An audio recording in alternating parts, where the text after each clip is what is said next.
The arrival of modern humans in Europe and the fate of the Neanderthals.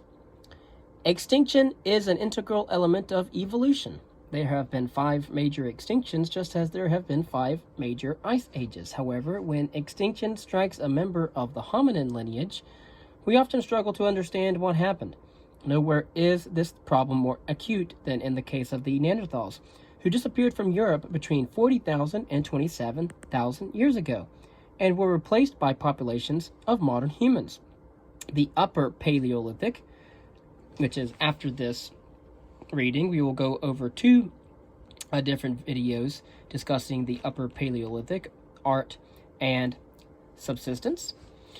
The Upper Paleolithic is the archaeological period that corresponds to the first occupation of Europe by modern humans. The Middle to Upper Paleolithic transition is marked by a dramatic change to material culture. 3 major theories relate to the replacement of Neanderthals by modern humans in Europe. And again, the Middle to Upper Paleolithic transition is the archaeological period that saw the appearance of modern humans in Europe. It includes the development of new types of stone and bone tools and the dramatic appearance of a wide range of symbolic artifacts. The Upper Paleolithic is the archaeological period that saw the earliest occupation of Europe by modern humans. And so you do have 3 scenarios for the fate of the Neanderthals. You have the out of Africa and modern humans. You have the hybridization and the multi-regional scenarios. The out of Africa hypothesis argues that Neanderthal populations in Europe were replaced by invading populations of modern humans during the period between 40,000 and 30,000 years ago. The archaeological transition is the direct result of this replacement. Neanderthals were a distinct species that evolved parallel to modern humans and then became extinct. The hybridization hypothesis proposes a middle ground by acknowledging the evidence for an influx of modern humans into Europe, but not accepting extinction of the Neanderthals as a result of that influx. Rather than becoming extinct, Neanderthals disappeared as a result of substantial interbreeding with modern humans. The archaeological transition is seen as the result of interaction between Neanderthals and modern humans. And then there is the multi-regional hypothesis that is rooted in the idea that beginning with the first spread of Homo erectus out of Africa, there were continuous gene flow between populations, and therefore positing Neanderthals as a discrete, isolated species is an artificial rendering of their lineage. Neanderthals evolved locally into modern humans as the result of a continuous gene flow between European and African populations. The multi-regional hypothesis sees the Middle to Upper Paleolithic transition not as a local European phenomenon, but rather as part of a global process in the evolution of modern humans. Concerning the fossil record evidence, the fossil evidence appears to increasingly support the out of Africa position. Early fossils of modern humans have now been found in Africa at Classes River mouth and Herto. In Europe, there is no tendency toward modern human traits within late Neanderthal populations. The skeleton of a Neanderthal discovered at Saint Cecilia in France and dated to 36,000 years ago by thermoluminescence is in every sense a classic Neanderthal. The earliest well-dated modern human remains from Europe are those of a jawbone found at Pestera, Suos Cave in Romania. This mandible was collected by spelunkers among the scattered bones of cave bears. The mandible itself has been dated to 36,000 years ago by accelerator mass spectrometry, or AMS radiocarbon dating. The persistence of Neanderthal traits poses an immense problem for proponents of the multi-regional hypothesis. This evidence is not problematic for proponents of the hybridization hypothesis, who expect Neanderthal traits to have persisted until there was an influx of modern humans. The hybrid hypothesis predicts that after the influx of modern humans, there would be skeletons that show a mixture of Neanderthal and modern human traits. Such hybrid skeletons would be evidence of Neanderthal and modern human interbreeding. The difficulty arises with the hybrid hypothesis is that there is little agreement about how to identify a hybrid skeleton. A particularly important case is the skeleton of a child discovered in Portugal at the site of Abrigo Lagar Velho. Dating to 24,500 years ago, the skeleton was found with Upper Paleolithic tools. The analysis of the skeleton led a group of paleoanthropologists to conclude that it presents a mosaic of European, early modern human, and Neanderthal features. This mosaic indicates a mixture between regional Neanderthals and early modern humans. However, this assessment was rapidly contested by two paleoanthropologists who concluded that this is simply a chunky child, a descendant of the modern invaders who had evicted the Neanderthals. Part of the difficulty with the Abrigio Lagar-Velo skeleton is that it is a child. However, the fact that paleoanthropologists studying the skeleton have taken contrasting positions suggests that there is still a fundamental lack of agreement on how to identify hybridization between Neanderthals and modern humans, given that their features and anatomical traits are quite different. Modern human origins and a question of race. There is a degree of irony to the fact that Darwin's engagement in the struggle to end slavery was an important factor leading him to develop his theory of evolution. Charles Darwin's writings on variation had the potential to strike a fatal blow to racism. Unfortunately, however, this element of Darwin's work was often suppressed, and perceived splits within the human lineage formed the basis for labeling races as either more or less evolved. Evolutionary theory was also used to support programs of eugenics, in which people viewed as showing degenerate traits were discouraged from having children or even, in extreme cases, sterilized. Ernest Houghton, a professor at Harvard University in the 1930s, argued that criminals were degenerate evolutionary throwbacks. He wrote that a, quote, biological purge is the essential prerequisite for a social and spiritual salvation. We must stop trying to cure malignant biological growth with patent sociological nostrums. The emergency demands a surgical operation. Of course, this chilling language presages the role that racial theory played in Nazi policies of extermination during the Second World War. In the aftermath of the Second World War, the anthropological community turned strongly against the concept of race. Subsequent research on living populations has emphasized the essential unity of the human species. Nonetheless, race remains a powerful and volatile issue in contemporary society and politics. It is against this background that the out-of-Africa model emerged in the late 1980s, providing both archaeological and genetic evidence and paleoanthropological evidence of a very recent common ancestry for all living humans.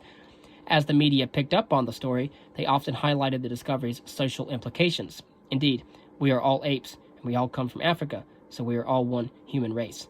But some archaeologists and biological anthropologists were concerned by the tone of discussions of modern human origins. Proponents of the multi-regional model found themselves targeted as racist, or felt that the scientific debate was being judged on political rather than scientific merits. Others argued, however, that the entire discussion of modern human origins tended to adopt a racist tone by viewing human variation in terms of types. When we study human origins, we explore who we are by going back in time. It is almost inevitable that there will be a political dimension to some aspects of this research. The question is how we deal with areas where research touches on issues that also have an ethical or a moral dimension. Concerning genetic evidence, another important line of evidence in the debate over the fate of the Neanderthals comes from studies of the genetic diversity of living humans. The analysis of DNA from Neanderthal fossils was discussed earlier. The analysis of the DNA of living humans offers strong evidence in support of the out-of-Africa hypothesis. These studies work in a fashion similar to the genetic analysis of the split between the lineages of great apes and humans. Most studies look into mitochondrial DNA, which is inherited exclusively from the mother. Analyses of the mitochondrial DNA of living humans concur in identifying Africa as the place of origin for all living humans and a recent dispersal of humans out of Africa. A study published in the year 2000 based on the comparison of the complete DNA sequences of 53 individuals from diverse origins places the date for the spread of humans out of Africa within the last 100,000 years. Studies of the Y chromosome add important information about the male lineage. The results of these studies agree with the results of the analysis of mitochondrial DNA in identifying Africa as the region of origin for all living humans and a date for the dispersal of humans from Africa within the last 1,000 years. However, recent evidence from the sequencing of the Neanderthal genome supports the argument that there was interbreeding between modern humans and Neanderthals. People living outside of Africa are estimated to derive 1 to 4% of their DNA from Neanderthals. The timing of the gene flow between Neanderthals and modern humans appears to be between 37,000 and 86,000 years ago. And so here we go. Everyone born outside of Africa is estimated to have at least 1 to 4% of their DNA derived from Neanderthals due to interbreeding between modern humans and Neanderthals. Concerning the archaeological evidence, the fossil evidence and genetic evidence combine to strongly support the out-of-Africa model, or hypothesis. Proponents of the multi-regional hypothesis are faced with the difficulty of explaining both the existence of classical Neanderthals, such as those at St. Cyr, dating to less than 40,000 years ago, and the genetic evidence from genetic studies.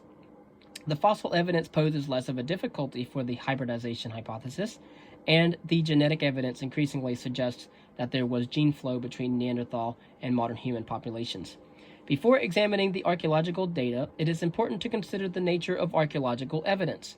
In a famous debate with a French colleague, Sally Benford made the pertinent observation that stone tools don't mate. This is a rather obvious point, but one that is nonetheless critical.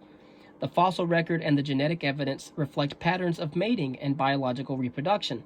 The transmission of culture takes place not through a process of cell replication, but through learning. Archaeology can inform us about interaction, but not about interbreeding.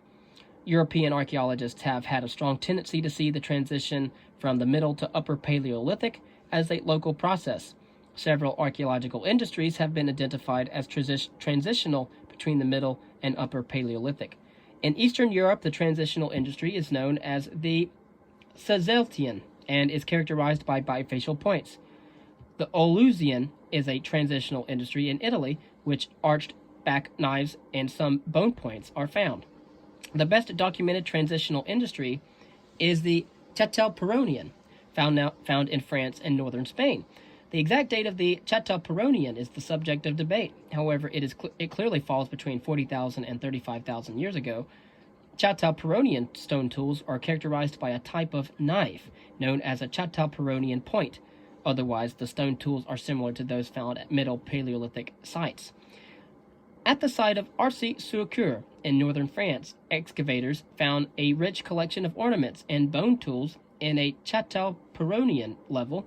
The ornaments include grooved and perforated canine teeth from fox, wolf, bear, hyena, and deer species, and grooved and perforated incisors from a bovid, horse, marmot, bear, and reindeer species. There are also small ivory beads. The 142 bone tools found include points, awls, and pins. The site of Quincay is the only other Châtelperronian industry in which ornaments have been found. All available evidence indicates that the Châtelperronian industry was produced by Neanderthals. The St. Cyr Neanderthal previously discussed was found in a Châtelperronian level. Identification of the Neanderthals as the hominid responsible for the Châtelperronian is supported by the discovery of several teeth identified as Neanderthal in the Châtelperronian levels of Arcy-sur-Cour. There is considerable debate over the interpretation of the Châtelperronian industry. Critical to this debate is the chronological position of the Châtelperronian in relation to the earliest Upper Paleolithic industry, known as the Aurignacian. In all but two sites, the Aurignacian is found stratigraphically above the Châtelperronian. In the two exceptions, a Châtelperronian level is sandwiched between Aurignacian levels. This situation described as the interstratification of the Châtelperronian and the Aurignacian levels suggested that these two cultures lived at the same time in France and northern Spain. A large-scale radiocarbon dating study of Middle Paleolithic, early Upper Paleolithic, and transitional sites suggests an overlap lasting between 2,000 and 5,000 years between the Middle Paleolithic and the transitional industries, which are both associated with Neanderthals, and the early Upper Paleolithic associated with modern humans. If Neanderthals and modern humans lived in the same region at the same time, then the possibility of interaction exists. Some archaeologists suggest that the ornaments found at Arcy-sur-Cour are evidence of this interaction. They also suggest that these ornaments were made by Neanderthals, copying the behavior of modern humans. Others still go further and propose the possibility of exchange between Neanderthals and modern humans. But such a scenario would make the hybridization hypothesis plausible. The last Neanderthals. The case of the Châteauperonian industry suggests that in some areas, Neanderthals were not rapidly replaced by incoming hordes of modern humans, but rather that these two populations might have coexisted for a considerable length of time. In other areas, it appears that Neanderthals continued to live as they had, with no evidence of interaction with or replacement by modern humans for very long periods. These areas are what biologists call refugia, isolated areas where no widespread evolutionary change has occurred. Two refugia that have been identified are the Iberian Peninsula, such as that of Spain and Portugal, south of the Ebro River, and Croatia. In these areas, Neanderthals appear to have survived in isolation from modern humans for a considerable length of time. In Spain, the site of Zafaraya cave has produced Neanderthal remains in a Middle Paleolithic industry dated between 33,000 and 27,000 years ago. In Croatia, two Neanderthal fossils from the site of Vindija cave have been directly dated to 29,000 years ago by AMS radiocarbon dating. Summing up the evidence, of the three models described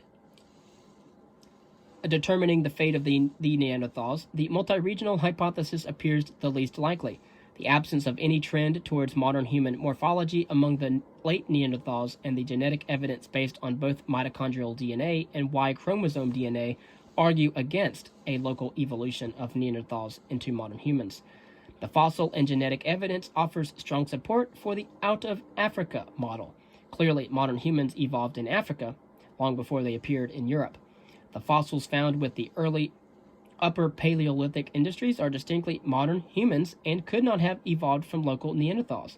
The genetic evidence supports Africa as the region of origin for all living humans and also supports the dispersal of modern humans after 100,000 years ago. The archaeological evidence, along with recent genetic evidence, presents a more nuanced picture that might offer support for the hybridization theory, which is also supported by new genetic evidence.